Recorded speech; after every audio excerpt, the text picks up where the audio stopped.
பொருளீட்டுவதற்காக மதுரை நகருக்கு கண்ணகியுடன் வருகிறான் கோவலன். அங்கு அவன் செய்யாத குற்றத்திற்காக மரண தண்டனை பெறுகிறான்.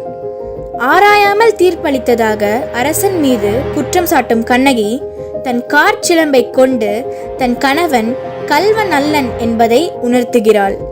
அரசனுக்கும் கண்ணகிக்கும் நடக்கும் உரையாடலே இந்த நீதியை நிலைநாட்டிய சிலம்பு.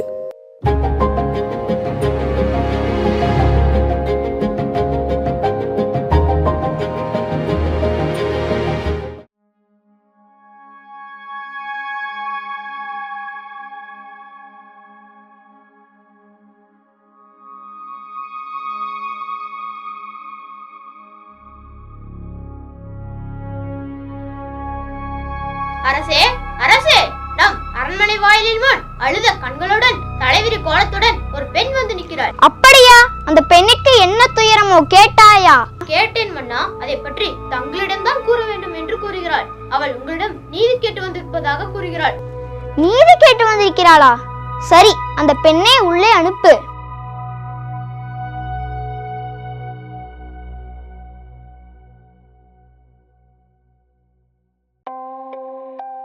ஆன்றோர்களும் சான்றோர்களும் நிறைந்திருக்கும் அவையிலே நடுநாயகமாய் மன்னர் வீற்றிருக்க அரசவைக்குள் நுழைகிறாள் கண்ணகி.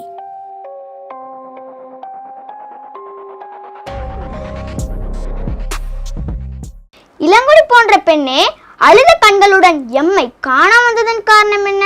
நீ யார்? உனக்கு என்ன வேண்டும்? ஆராயாது நீதி வழங்கிய மன்னனே, என்னையா யார் என்று கேட்கிறாய்? சொல்கிறேன் கேள். உலகம் வியக்கும் வண்ணம் ஒரு புறாவுக்காக தன் உடலையே தந்த சிபி மன்னனை பற்றி நீ அறிவாயா? துள்ளி ஓடி வந்த இளங்கன்று தன் மகன் ஓட்டி வந்த தேர் சக்கரத்தில் அகப்பட்டு உயிரை விட்டதால் தன் மகனையும் அதே தேர்காலில் இட்டுக் கொன்றானே மனுநீதி சோழன், அவனை பற்றியும் நீ அறிவாயா? பெண்ணே, நான் கேட்ட கேள்விக்கு இன்னும் நீ விடை கூறவில்லை. அதை விட்டு நீ வேறு எதையோ கூறிக்கொண்டிருக்கிறாய். இழப்பின் அருமை தெரியாத மன்னனே, என் நிலை அறியாமல் தானே இப்படி பேசுகிறாய்? நான் இதுவரை கூறிய பெருமை மிக்க சோழ மன்னர்கள் வாழ்ந்த புகார் நகரமே எனது ஊர்.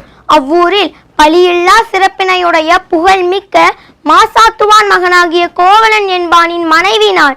ஓ, இப்போது புரிகிறது. அந்த கோவலனின் மனைவியா நீ?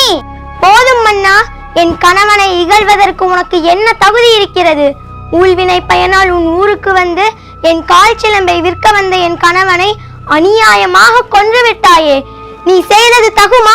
பெண்ணை போதும் நிறுத்து. கள்வனை கொள்வது கொடுங்கோல் அன்று, அஃது ஏற்புடையது, அஃது அறநெறியும் ஆகும். இதை அனைவருமே அறிவார்கள். உனக்கு தெரியாதா என்ன? அறநெறி தவறிய மன்னனே, தவறிழைத்தவர்களை தண்டித்தல் தகுதியுடைய மன்னனுக்கு உரியது என்பதை நானும் அறிவேன். ஆனால் நீ கூறுவது போல என் கணவன் கள்வன் அல்லன். அவனிடமிருந்த சிலம்பும் அரசிக்குரிய சிலம்பன்று. அதன் இணை சிலம்பு இதோ என்னிடம் உள்ளது. என் கால் சிலம்பின் பரல் மாணிக்க கற்களால் ஆனது. பெண்ணே, நீ சொல்வது உண்மைதானா? உண்மையாயின் அரசிக்குரிய சிலம்பின் பரல்கள் முத்துக்களால் ஆனது. ஆன்றும் நிறைந்த இந்த அவைதனிலே அனைவருக்கும் உண்மையை உணர்த்துகிறேன். தேவி, உன் சிலம்பை கொடு.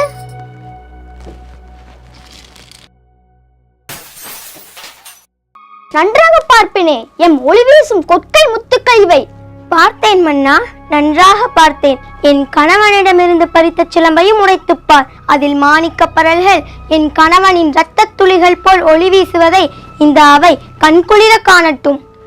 கோவலனிடமிருந்து கைப்பற்றி மற்றொரு சிலம்பையும் கொடு தேவி.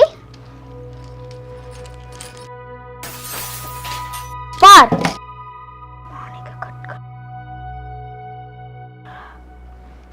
நீதி தவறாதவன் என்று உன்னை கூறிக்கொள்ளும் மன்னனே, ஒரு தவறும் செய்யாத என் கணவனை கொன்றது உன் அறநெறிக்கு இழுக்கு என்று இதோ மெய்ப்பிக்கிறேன். இங்கே பார். தவறிழைத்து விட்டேனே, பிறர் சொல் கேட்டு பெரும் விலை செய்தேனே. யானோ அரசன், யானே கள்வன். என் குலத்தில் எவரும் செய்யாத பழிச்சொல்லுக்கு ஆளாகி விட்டேனே. இனிமேலும் யான் உயிரோடு இருப்பது தகுமா? இனி எனக்கு இந்த வெண்கொற்ற கூடைதான் எதற்கு? செங்கோல் தான் எதற்கு? என் வாழ்நாள் இன்றோடு முடிவதாக. அரசே, அரசே, அரசே.